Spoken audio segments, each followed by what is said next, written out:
Hello all, this is Mosli from Computer Science and Engineering. So in last video we are discussing about the link layer services.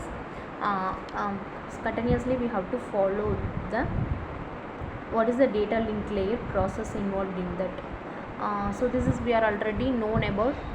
So in the physical layer, the data transmission involves in the synchronized transmission of bits from source to destination. Then the data link layer packs the bits into frames. So which is in physical layer the data are present in the form of bits. So in the next layer, which in data link layer, the data bits are converted into the frames. So how it is processed means, so if you are taking as a sending machine and receiving machine, so in the sending machine we are transmitting the data in data link layer. So which means if you are moving on to the next level layer, which is the network layer, means the data are converted into the packets. So that's why we are representing the packet. Then bottom level is called as an frames. So the frames is divided into three major parts. So first one is header, then payload field and tailor. So it is maintained for both sender machine as well as the receiver machine.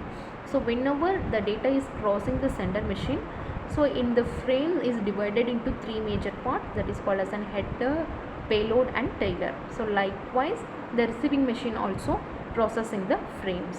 Okay. Then next, the data link layer takes the packets from the network layer, so and it encapsulating into the frames. So encapsulation is nothing but it is wrapping the data, then moving on to the data link layer. So if the frame size becomes too large, then the packet may be divided into small size of frames. The small size of frames makes a flow control and error control more efficient. So which means it is consisting very less size, so we can easily identify if it is error is occurred, means we can easily rectify and we retransmit the data. So that's why it is called as a more efficient. And then next, we are already known the frames are divided into three major parts. So first one is a frame header, then payload field, then trailer. Then next one more important thing is flag. So here the frame header, it is contains a source and destination address of the frame.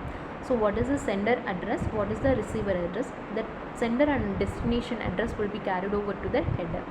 Then second one is a payload field.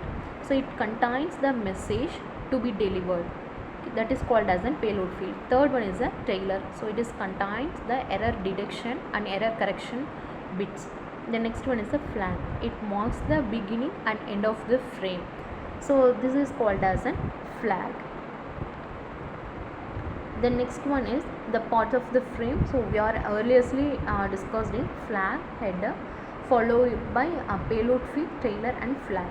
So here we are already know encapsulating the data. Here the encapsulation method is followed with the help of flag.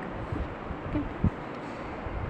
Then next, it is classified into two major frame size. So one is a fixed size framing and second one is a variable size framing. So fixed size framing is the size of the frame is earlierly fixed. So based on that the data will be transmitted. Then frame length act as a delimiter of the frame, and it does not require additional boundary bits to identify the start and end of the frame. So for example, ATM cells are considering as an the example of fixed size framing. Then next one is variable size framing. So here the size of the frame is transmitted may be different. Okay. The next, additional informations and mechanisms are kept to mark the end of the frame and then beginning of the next frame. It is like act as a linked list concept. Then it is used in the LAN networks. So which is, so in that local area network the variable size framing is used. The reason is in that LAN more number of devices connected. So once the application is completed, means directly it will be disconnect the connection. So based on that the size of the frame is varying over to the data. Okay.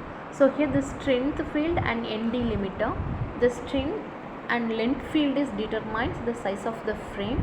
So which is used in internet, that IEEE standardization number is IEEE 802.3. so it is represented as an Ethernet. The next, end delimiter. So here the pattern is used as a delimiter to determine the size of the frame. So it is used in token rings.